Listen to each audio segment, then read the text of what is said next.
Saudara yang kekasih, saat ini kita akan belajar firman Tuhan. Saya beri judul firman Tuhan pada saat ini adalah fungsi Roh Kudus di dalam kehidupan orang percaya. Saudara yang kekasih, Allah telah mengutus Roh Kudus kepada orang percaya. Ia adalah pribadi Allah itu sendiri.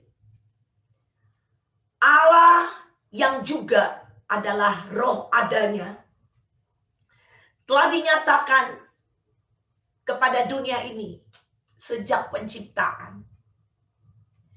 Kalau kita lihat di Kejadian 1 ayat 2, saudara, di mana dikatakan di situ bahwa pada waktu Allah menciptakan langit dan bumi, dikatakan roh Allah melayang-layang di atas permukaan.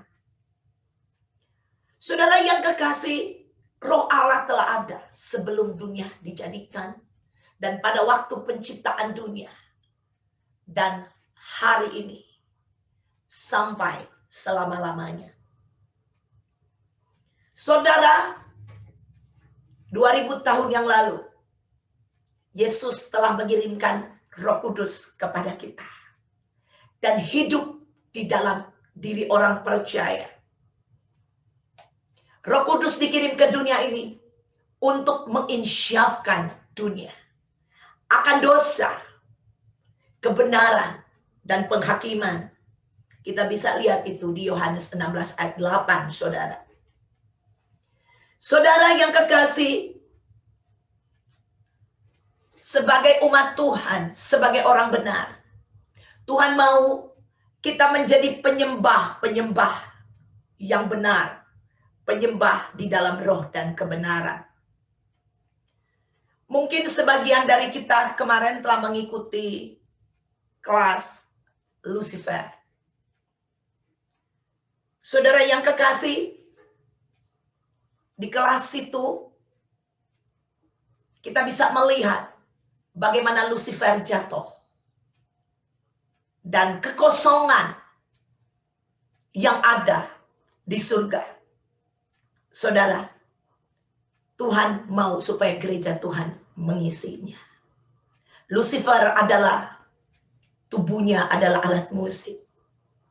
Suaranya, saudara yang kekasih, adalah orkestra. Dan dia berada di takhta sekeliling Allah, siang dan malam, dengan para malaikat yang lain. Saudara, menyembah, memuji Allah, siang dan malam. Dan akhirnya, sang bintang fajar itu jatuh. Saudara yang kekasih, dan Tuhan mau, saudara, posisi itu gereja Tuhan yang mengisinya. Amin. Itulah sebabnya, saudara, dikatakan bahwa kita harus menjadi penyembah di dalam roh dan kebenaran. Kita adalah penyembah sejati, the true worshipers. Amin. Haleluya. Kehidupan kita adalah kehidupan kebenaran. Kehidupan kita adalah kehidupan yang memuliakan Tuhan. Amin, saudara yang kekasih. Saudara yang kekasih, tentunya untuk hidup di dalam kebenaran, untuk hidup sebagai the true worshipers, tidak mungkin kita lakukan secara pribadi, saudara, karena kita terbatas. Tetapi ada kuasa Roh Kudus yang hidup di dalam kita, yang akan membuat semua ini terjadi di dalam kehidupan kita. Dan saat ini kita akan belajar tentang fungsi daripada Roh Kudus. Ada 14 fungsi daripada Roh Kudus yang akan kita lihat pada hari ini. Dan saya percaya akan menyadarkan kita siapa itu Roh Kudus dan fungsinya yang bekerja di dalam kita. Yang pertama, fungsi dari Roh Kudus. Kita lihat, yang pertama adalah menjadikan kita anak-anak Allah. Mari kita lihat di Roma 8 ayat 15. Dikatakan, sebab kamu tidak menerima roh perbudakan yang membuat kamu menjadi takut lagi. Tetapi kamu telah menerima roh yang menjadikan kamu anak Allah. Oleh roh itu kita berseru, ya Aba, ya Bapa. Saudara yang kekasih, yang menjadikan kita menjadi anak-anak Allah, itu adalah peranan atau fungsi daripada Roh Kudus yang ada di dalam kita. Menjadikan di sini artinya yang menyebabkan, yang membuat, yang menyelesaikan, yang mengadakan, dan yang menciptakan kita, saudara, menjadi anak-anak Allah. Itu adalah karya Roh Kudus. Saudara yang kekasih, fungsi Roh Kudus di dalam kehidupan kita sebagai menjadikan kita, menjadi anak-anak Allah. Sehingga kita bisa memanggil dia, ya Bapa, ya Aba.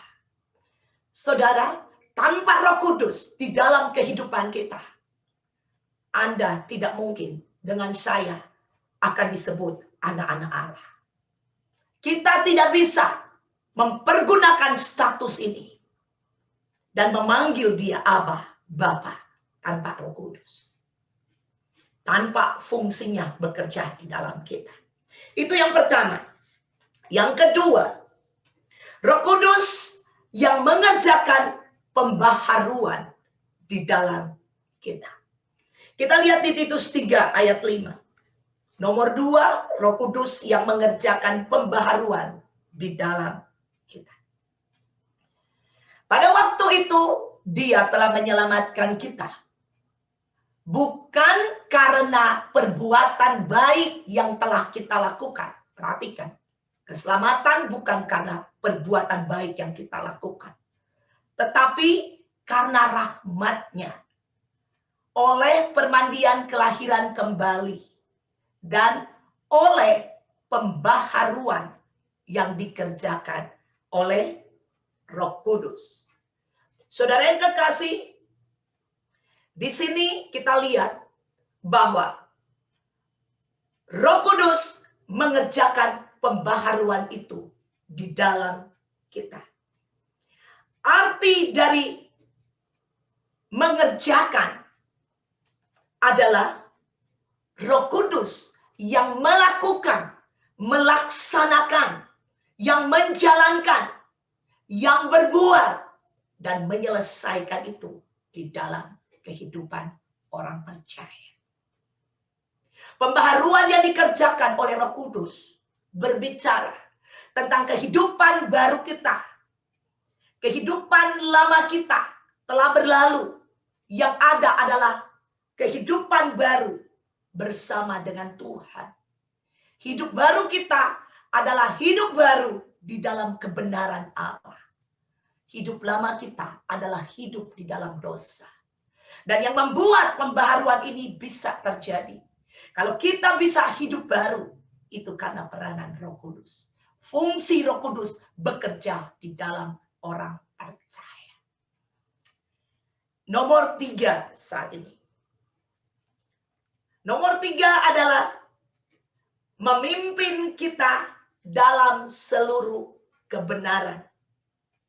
Kita lihat di Yohanes 16 ayat 13.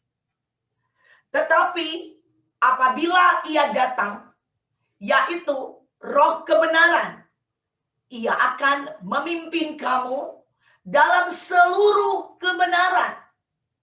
Sebab ia tidak akan berkata-kata dari dirinya sendiri, tapi segala sesuatu yang didengarnya, itulah yang akan dikatakannya. Dan ia akan memberitakan kepadamu, perhatikan di sini, hal-hal yang akan datang. Haleluya. Roh Kudus, dia yang memimpin kita. Dikatakan ke dalam seluruh kebenaran.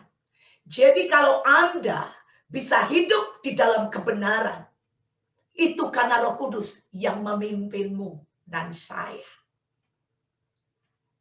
Perhatikan saudara fungsi daripada Roh Kudus. Peranan Roh Kudus. Sehingga kita ada hari ini dan tinggal di dalam kebenaran. Itu bukan karena kehebatan kita. Tapi itu karena fungsi Roh Kudus bekerja di dalam kita. Arti memimpin di sini mempunyai arti adalah memberi kemenangan, memandu, melatih, membimbing kita. Memimpin artinya itu saudara. Di mana Roh Kudus sendiri yang terus-menerus memberikan kita kemenangan. Jadi kalau kita hidup di dalam kemenangan, yaitu kebenaran firman Allah, itu karena Roh Kudus, bukan karena kita. Dan yang memandu, membimbing kita, bahkan melatih kita untuk setiap saat kita boleh diajarkan untuk hidup di dalam kebenaran firman Tuhan. Dan dikatakan ia akan memberitahu kepada kita hal-hal yang akan datang. Saudara, dia membimbing, dia mengajar, dia memberikan, saudara, kebenaran itu di dalam kita. Untuk apa, saudara? Supaya kita boleh hidup di dalam kebenaran. Mulai saat kita menerima Tuhan Yesus. Dan future kita, masa depan kita. Saudara, dia akan beritahu kepada kita. Supaya kita tetap stay di dalam kebenaran. Sehingga kebenaran itulah yang akan memerdekakan kita hari lepas hari. Sampai kepada masa yang akan datang. Dia tahu persis apa yang akan terjadi di masa yang akan datang. Untuk itu, dia akan beritahu kita kebenarannya yang akan kita hidupi sampai kepada masa yang akan datang. Haleluya. Yang nomor 4, kita lihat. Roh Kudus fungsinya sebagai penolong di dalam kehidupan kita. Kita buka di Yohanes 14 ayat 16. Berkata, aku akan minta kepada Bapa dan ia akan memberikan kepadamu seorang penolong yang lain supaya ia menyertai kamu selama-lamanya. Berbicara tentang ayat ini, saudara yang kekasih. Ini peristiwa sebelum Yesus naik ke surga. Yesus berkata kepada murid-muridnya, dia harus pergi.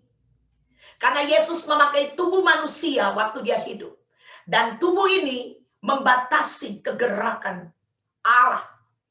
Saudara, kalau Yesus berada di satu tempat, contohnya dengan ketiga muridnya, Yesus suka pergi dengan ketiga muridnya, yaitu Yohanes, Petrus, dan Yakobus, saudara. Ini 3 murid yang ada bersama dengan Yesus. Ya, kalau Yesus pergi dengan mereka, dengan 3 orang ini, saudara, tubuh Yesus ada bersama-sama dengan 3 orang ini. 9 daripada murid Yesus tidak bisa melihat dia. Karena Yesus mengenakan tubuh yang terbatas. Tetapi Yesus berkata di ayat ini, bahwa aku akan meminta kepada Bapa dan dia akan memberikan kepadamu seorang penolong yang lain. Supaya ia menyertaimu selama-lamanya. Katakan amin. Haleluya. Jadi Roh Kudus di sini adalah roh penolong ya, yang akan menolong kita sampai selama-lamanya. Ya, bukan hanya 1 minggu, bukan hanya 1 bulan, 1 tahun, tetapi selama-lamanya.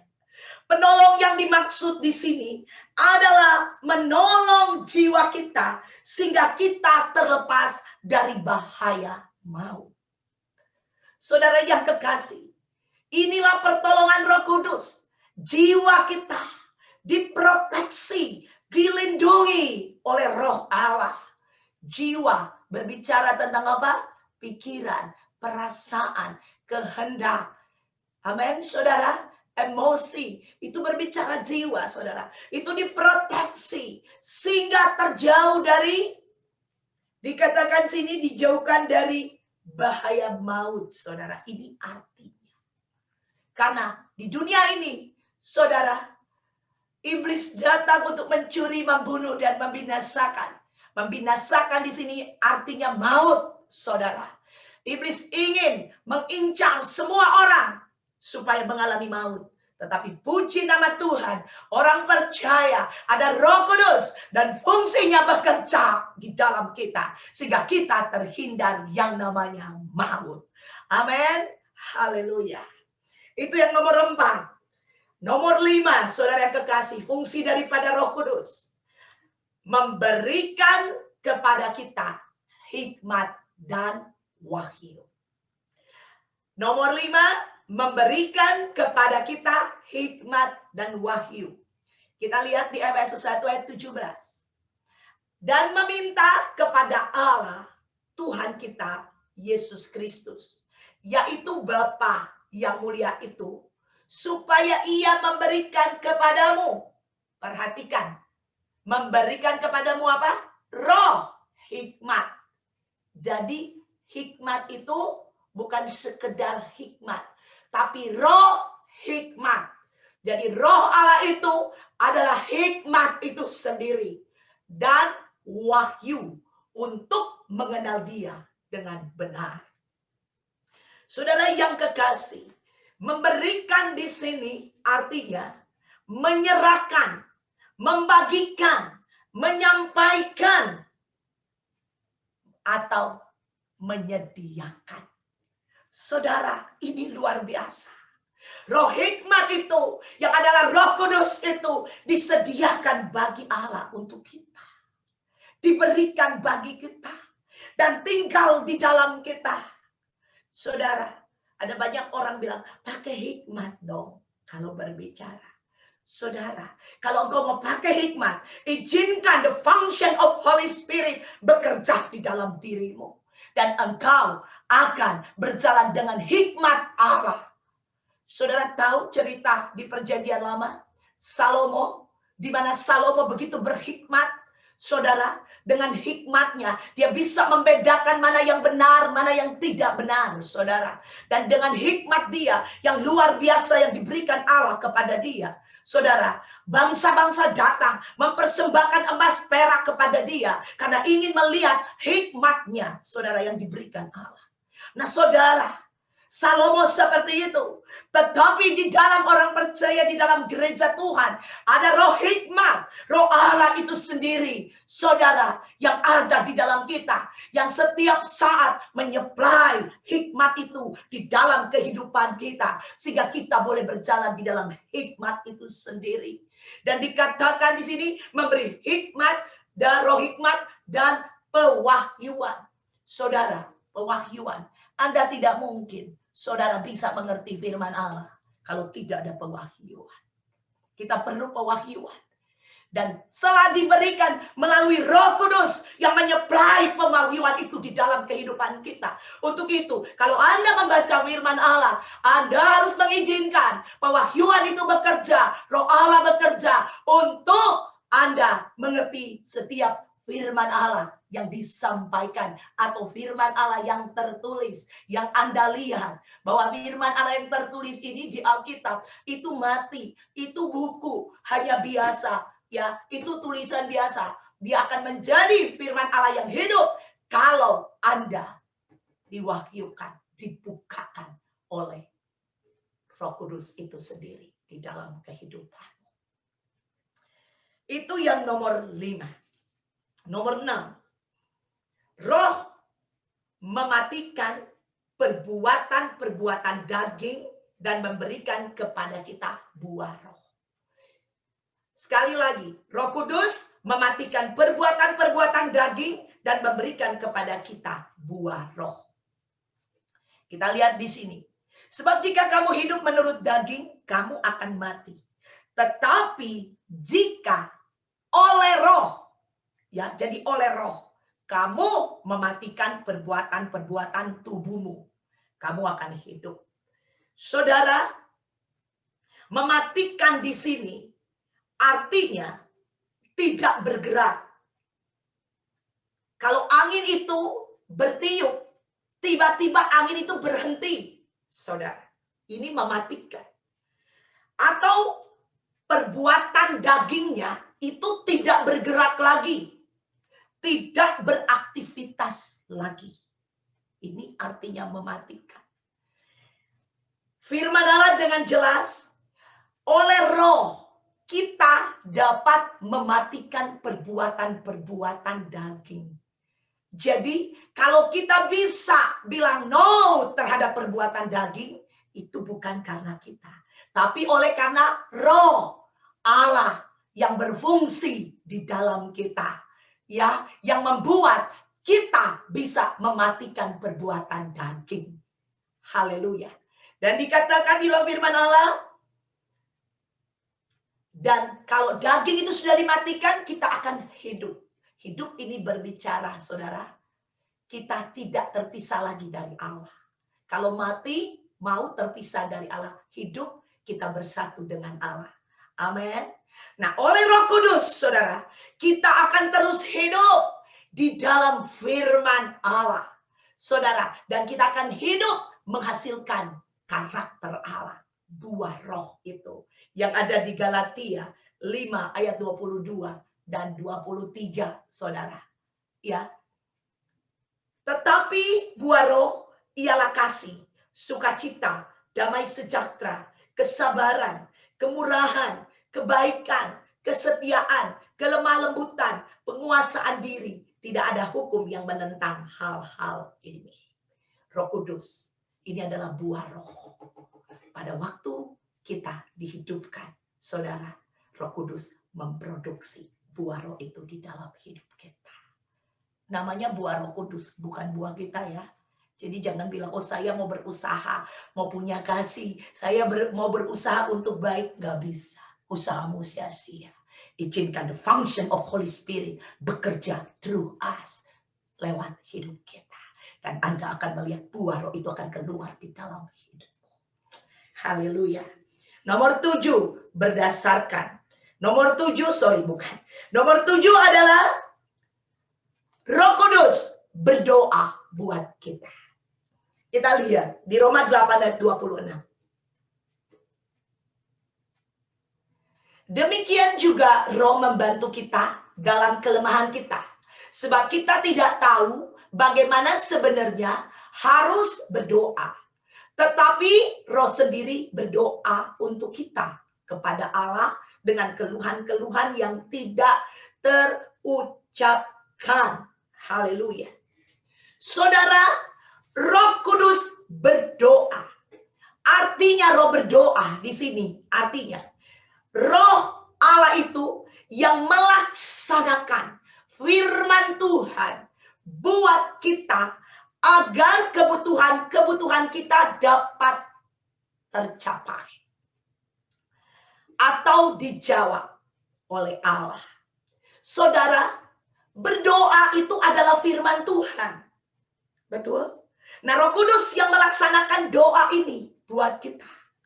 Jadi Roh Kudus yang melaksanakan firman-Nya. Firman Allah dalam kehidupan kita. Dikatakan dia berdoa.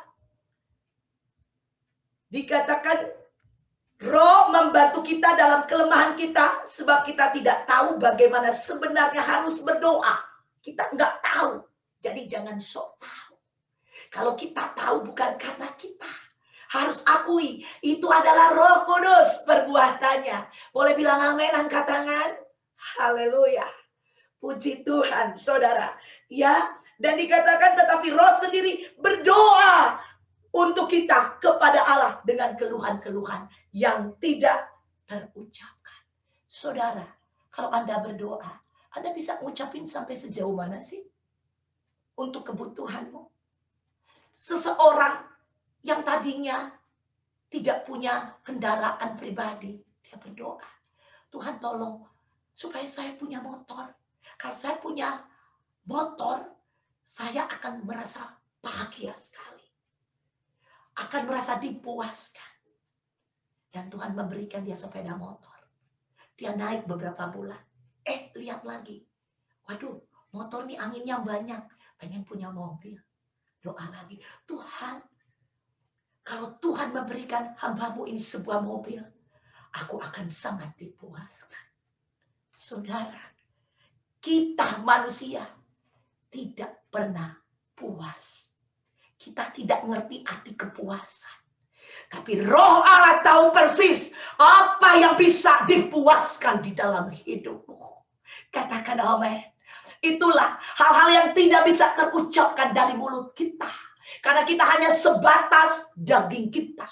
Kita hanya sebatas pemikiran kita berdoanya. Tapi Roh tahu apa yang terbaik bagi kita. Yang bisa memuaskan dahaga kita. Bukan hanya motor dan mobil itu, saudara. Tapi lebih daripada itu, memuaskan kehidupan spiritual kita. Amin. Dan kehidupan yang kita perlukan selama kita ada di dunia ini. Mau pilih mana? Anda yang berdoa atau Roh Kudus? Haleluya. Roh Kudus. Puji Tuhan. Nomor 8. Nomor 8 adalah menjadi meterai dan jaminan bagi orang percaya. Menjadi meterai dan jaminan bagi orang percaya. Efesus 1 ayat 13 dan 14, saudara. Di dalam Dia, kamu juga, karena kamu telah mendengar firman kebenaran, yaitu Injil keselamatanmu, di dalam Dia, kamu juga ketika kamu percaya, perhatikan waktu kita percaya, dimeteraikan dengan Roh Kudus yang dijanjikannya itu. Dan Roh Kudus itu adalah jaminan. Ya, dia jaminan. Jaminan bagian kita sampai kita memperoleh seluruhnya, yaitu penebusan yang menjadikan kita milik Allah untuk memuji kemuliaannya. Haleluya, saudara. Saudara yang kekasih, Roh Kudus yang adalah meterai Allah terhadap umatnya, saudara. Pengakuan ini yang menyatakan kita adalah milik Allah. Jadi kita dimeteraikan, ya, bahwa kita ini milik Allah. Meterainya adalah Roh Kudus. Jadi Roh Kudus ada di dalam kita sebagai meterai kita adalah kepunyaan Allah. Sudah tahu kalau ada surat perjanjian, ya kita harus ada meterai biar sah. Amin. Saudara, Allah sendiri yang membuat janjinya kepada kita. Amin. Saudara, perjanjian Allah itu kekal terhadap umat manusia karena telah dimeteraikan oleh Roh-Nya yang kudus. Haleluya. Saudara yang kekasih, Roh Kudus ada di dalam kita sebagai meterai Allah. Setiap kali Allah melihat kita, dia melihat Roh Kudusnya sebagai meterai. Dan dia tahu itu adalah kepunyaannya. Saudara, amin. Haleluya.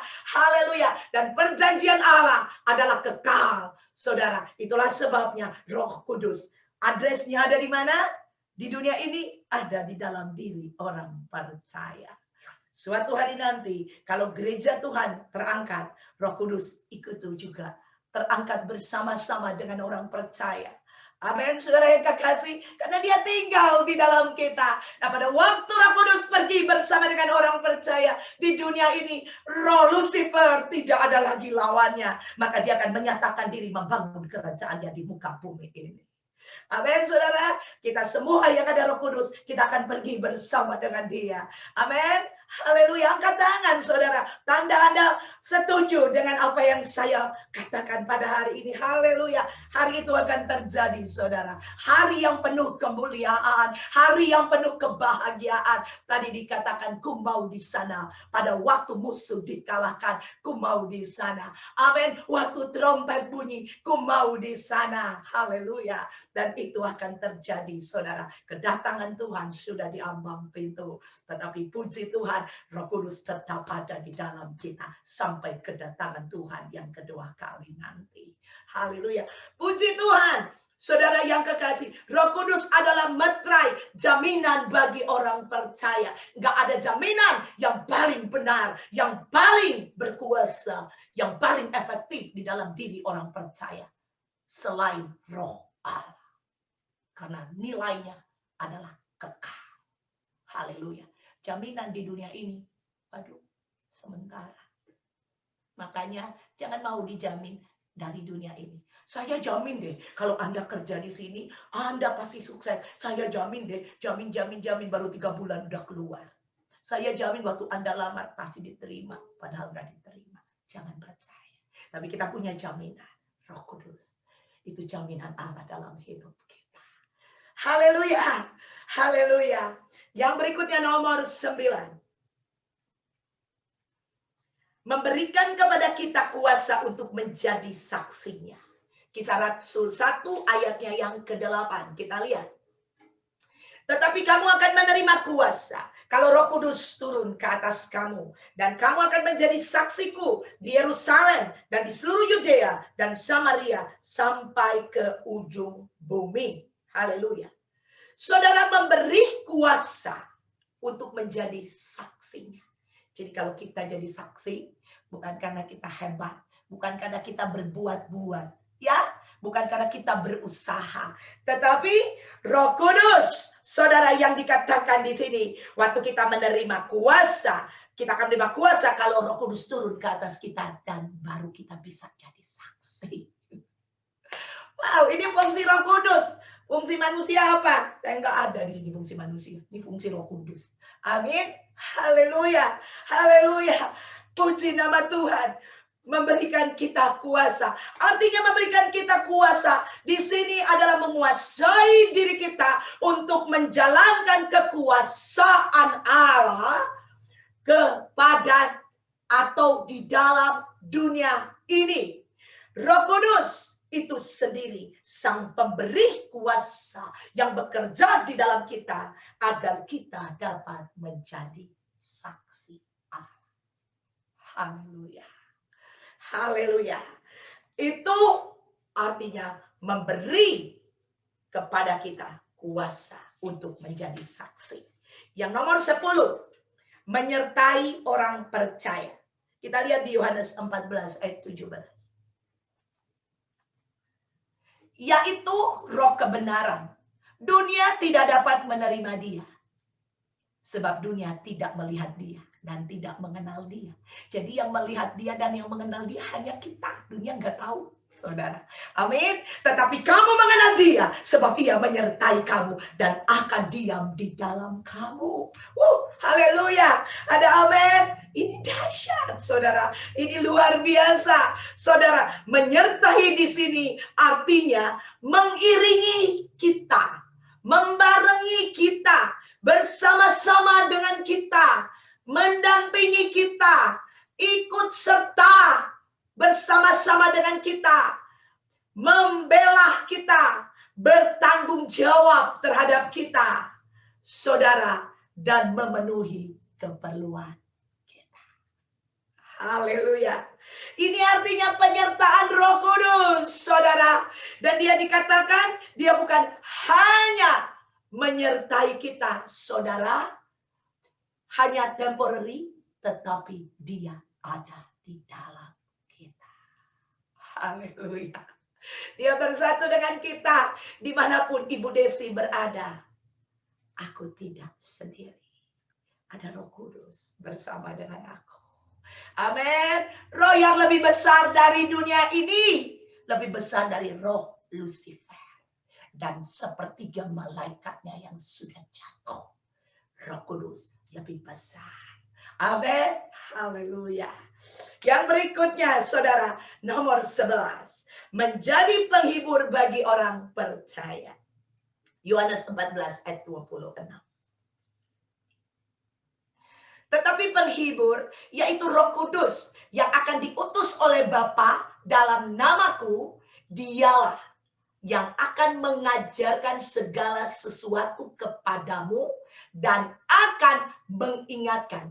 Jadi penghibur yang dimaksud di sini adalah mengajarkan dan mengingatkan kamu akan semua yang telah kukatakan kepadamu. Oke. Kenapa dibilang penghibur? Saudara, dia akan memberikan kita damai, sukacita. Amin. Ya, saudara, dia akan memberikan itu kepada kita. Lewat apa? Saudara, lewat kita diajarkan, Dia yang mengajar segala sesuatu kepada kita. Waktu kita diajar, kita punya knowledge, kita punya pengetahuan. Makanya kita tenang. Amin. Kita damai, kita sukacita. Amin. Ini artinya penghibur, saudara. Haleluya. Dan bukan hanya mengajar, tetapi dikatakan dan akan mengingatkan kamu akan semua yang telah kukatakan kepadamu. Saudara, manusia suka lupa. Betul? Ya, lupa. Tapi Roh Kudus mengingatkan kita. Dibilang kita harus mengasihi sesama manusia seperti dirimu sendiri. Roh Kudus mengajar kita. Pada waktu ada orang bikin jahat, kita lupa. Roh Kudus ingatin. Ibu Lydia, ingat, saya sudah mengajar kepada Anda bahwa kamu harus mengasihi dia, bukan membenci dia. Benci datang dari dunia, mengasihi datang dari Allah. Amin. Diingatkan. Waktu diingatkan, mudeng ya. Dan dengerin, ikutin. Ya. Jangan kita bilang, gak mau ah. Saudara yang kekasih, izinkan fungsi Roh Kudus bekerja di dalam kita. Haleluya. Haleluya. Haleluya. Penghibur di sini kita sudah mengerti. Ya. Untuk itu, mari saudara yang kekasih, kita tetap izinkan function atau fungsi Holy Spirit itu bekerja di kita. Harus hari lepas hari. Karena perjalanan hidupmu dari pagi sampai malam, di dalam hari itu ada banyak godaan, ada banyak tantangan. Ya, ada banyak saudara, sesuatu yang dunia mau coba lempar kepadamu. Ingat, Roh Kudus sudah ngajar. Dia mengingatkan Anda. Amin. Saat ini juga Roh Kudus loh yang ngajar. Makanya setiap kali saya berkhotbah, saya minta Roh Kudus, engkau pakai lidahku. Kau yang berbicara kepada jemaat Tuhan. Through my tongue, my mouth. Bukan aku. Aku pun sendiri sedang diajarkan oleh Roh Kudus. Haleluya. Amin. Puji Tuhan. Yang berikutnya saudara. Nomor 12. Memberi kemerdekaan. 2 Korintus 3 ayat 17. Sebab Tuhan adalah roh. Nah, ini Allah adalah roh. Jadi, kalau roh Allah itu adalah Allah sendiri. Dan di mana ada roh Allah, di situ ada kemerdekaan. Arti kemerdekaan di sini adalah bebas dari perhambaan dan penjajahan. Kita tidak terpengaruh oleh apapun dan siapapun. Kita bebas atau lepas sama sekali. Tidak ada yang kita pegang. Bebas, merdeka. Amin. Nah, Roh Kudus telah memerdekakan kita. Amin. Haleluya. Untuk itu, kalau dari dunia ini mau coba ikat kita, saudara katakan kepada dunia, aku telah merdeka. Aku telah bebas. Amin. Haleluya. Haleluya. Inilah kemerdekaan. Saudara yang kekasih, Indonesia merdeka 17 Agustus 1945. Dan sampai hari ini kita lihat, waduh di Indonesia ribut sana, ribut sini, saudara. Ya, politik yang dari ini, partai itu, partai ini, partai itu. Saudara, sami maun dengan Amerika, saudara. Sami maun dengan di seluruh dunia, saudara yang kekasih. Ya, dunia ini fallen world, dunia yang sudah jatuh. Ya, jadi bawaannya mau jatuh terus ini dunia, saudara. Ya, saudara yang kekasih, ini dunia yang kita hidup. Tetapi kita lihat Indonesia, apakah dengan goncang-gancing itu kemerdekaannya dibatalkan? Tidak. Tetap merdeka. Kita sudah dimerdekakan oleh Roh Kudus. Dan Roh Kudus itu bukan hanya memerdekakan kita, tapi dia hidup di dalam kita, memerdekakan kita setiap hari. Amin. Dari ancaman, goncangan, lembah kekelaman dunia ini, saudara, mencoba membuat kita terikat akan dunia ini. Tapi ada Roh Kudus yang memerdekakan kita setiap saat di dalam kehidupan kita. Haleluya. Yang nomor 13. Pemberi karunia. 1 Korintus 12 ayat 11. Tetapi semuanya ini dikerjakan oleh Roh yang satu dan yang sama, yang memberikan karunia kepada tiap-tiap orang secara khusus seperti yang dikehendakinya. Pemberi karunia artinya di sini peranan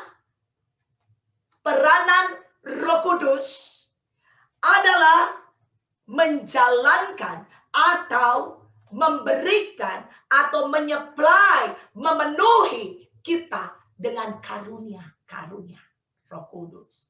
Saudara yang kekasih, karunia Roh Kudus sangat penting sekali di dalam kehidupan orang percaya. Karena karunia-karunia roh ini diberikan oleh Holy Spirit kepada kita supaya kita dapat dipakai sebagai alatnya, menjadi fungsi untuk memuliakan nama Tuhan. Saudara, karunia roh ini sangat penting. Karunia roh ini ada 9, maaf, ini nomor 13 maksudnya. Ada 9, saudara. Ya, ada karunia nubuatan, ada karunia kesembuhan, ada karunia hikmat, saudara. Ya, ada 9 karunia, saudara. Kita bisa baca, saudara, ya, di kitab Korintus, ya. Kita bisa baca karunia-karunia ini, saudara yang kekasih. Nah, saudara, karunia ini disediakan bagi kita, saudara, oleh Holy Spirit. Pada waktu dia bekerja, fungsinya bekerja di dalam kita, maka karunia-karunia roh itu akan disuplai bagi kita. Amin. Karena kita memerlukan karunia roh ini, saudara. Kita memerlukan kesembuhan, kita memerlukan, saudara, hikmat. Hikmat itu Roh Kudus sendiri, tadi kita udah baca. Kita memerlukan apa lagi, saudara yang kekasih? Kita memerlukan nubuatan, kita memerlukan, dikatakan salah satunya adalah bahasa roh. Saudara yang kekasih, bahasa roh perlu buat orang percaya. Saudara, ya. Dan nanti aja, jangan kita bahas tentang bahasa roh, karena saya nggak bahas bahasa roh saat ini. Dan mengartikan bahasa roh, saudara yang kekasih, itu adalah karunia. Kita memerlukan itu, saudara, selama kita ada di dunia ini, amin. Dan pada waktu the function of Holy Spirit bekerja di dalam kita, saudara, kita akan melihat itu terjadi di dalam kehidupan kita. Amin. Jadi orang percaya nggak ada yang bilang, oh saya nggak ada tuh karunia roh. Nah, kalau nggak ada karunia roh, berarti Anda nggak mengizinkan the function of Holy Spirit bekerja di dalam dirimu. Amin. Hari ini saya percaya, mari kita izinkan fungsi daripada Holy Spirit itu bekerja. Dan Anda akan melihat, waduh kok saya tumpang tangan orang sembuh ya. Waduh, ada kata-kata apa nih yang saya ucapkan. Dan ini terjadi. Amin. Haleluya. Saya percaya Roh Kudus dengan fungsinya akan bekerja di dalam kita. Yang terakhir, mengubah orang percaya menjadi seperti Kristus. 2 Korintus 3:18 kita baca. Dan kita semua mencerminkan kemuliaan Tuhan dengan muka yang tidak berselubung. Dan karena kemuliaan itu datangnya dari Tuhan yang adalah roh. Tuhan adalah roh. Maka kita diubah. Yang diubah menjadi serupa dengan gambarnya dalam kemuliaan yang semakin besar. Saudara yang kekasih, mengubah di sini artinya menjadi lain, berbeda, ditransformasi. Ya, saudara, seperti ulat itu menjadi kupu-kupu yang cantik. Dulu berjalan dengan cara pandang kita sendiri, sekarang berjalan dengan cara pandang Allah. Dulu mengandalkan kekuatan diri sendiri, sekarang mengandalkan kekuatan Allah. Dulu hidup dalam dosa, sekarang hidup di dalam kebenaran. Dulu hidup mementingkan diri sendiri, sekarang hidup menjadi panjang tangan Tuhan buat orang lain, buat dunia ini. Ini artinya berubah, saudara yang kekasih. Dan dikatakan di dalam firman Allah, roh itu dikatakan Tuhan yang adalah roh, maka kita akan diubah menjadi serupa dengan gambarnya dalam kemuliaannya semakin besar. Banyak orang bilang, waduh, saya mau berubah sehingga saya dapat menjadi sama seperti Kristus. Saya akan melakukan ini itu, saudara. Yang mengubah engkau menjadi sama seperti Kristus adalah Roh Kudus. Jadi waktu Anda mengizinkan the function atau fungsi Roh Kudus bekerja di dalam dirimu, Anda akan mendapatkan dirimu telah berubah. Haleluya. Puji nama Tuhan. Saudara, karena waktu saya harus akhiri, saudara. Inilah 14. Ya, fungsi daripada Roh Kudus yang bekerja di dalam diri kita. Mari saudara, hari ini mulai diefektifkan. Mulai izinkan Roh Kudus itu dengan fungsinya bekerja di dalam dirimu. Roh Kudus adalah pribadi Allah. Izinkan dia, saudara, melakukan fungsinya di dalam kita. Amin. Siapkan wadah hidup kita dan siapkan waktumu. Saudara, Roh Kudus tidak bisa bekerja tanpa firman Tuhan. Yang tadi saya sampaikan adalah firman Tuhan. Saudara, dan Roh Kudus akan menghidupkan itu menjadi kehidupan di dalam kita. Amin. Puji Tuhan. Nama Tuhan dipermuliakan. Haleluya. Beri kemuliaan bagi Tuhan. Puji Tuhan. Kita akan mendengarkan pujian. Bukan mendengarkan, kita sama-sama memuji Tuhan. Ingat, posisi kita adalah gereja Tuhan yang berada di sekeliling takhta Allah, memuji dan menyembah Dia. Untuk itu jangan datang terlambat ke gereja. Ya, ada banyak orang bilang gini, saya mau ke gereja, waduh, puji Tuhan, firman Tuhannya belum mulai. Saudara, salah sekali. Anda harus start dari pertama. Anda harus masuk ada di hadirat Tuhan. Dikatakan Tuhan bertakhta di atas pujian umatnya. Jadi pada waktu kita memuji, kita ada di sekitar takhta Allah, sedang memuji dan menyembah Dia. Jangan kehilangan momentum ini. Saudara, firman Tuhan penting, memuji juga penting. Untuk itu ada gereja celebration seperti ini. Ada gereja sel, Anda belajar di gereja sel. Itu sayap yang ke-1, sayap yang kedua adalah gereja celebration. Di mana sebagai umat Tuhan, kita bersama-sama gereja kumpulan orang percaya. Kita menyembah, berada di takhta Allah bersama-sama, memuji dan meninggikan Dia. Dan jangan juga keluar sebelum Anda menerima berkat dari Allah. Banyak orang setelah ini langsung pergi, langsung keluar. Yang penting udah selesai khotbah. Salah sekali. Anda harus ada dari pertama sampai akhir. Jadi Anda menerima komplit semua yang Tuhan sediakan bagimu. Nama Tuhan dipermuliakan. Silakan Tiara memimpin ini. Mari nyanyi sama-sama, memuji Tuhan, menyembah bersama-sama.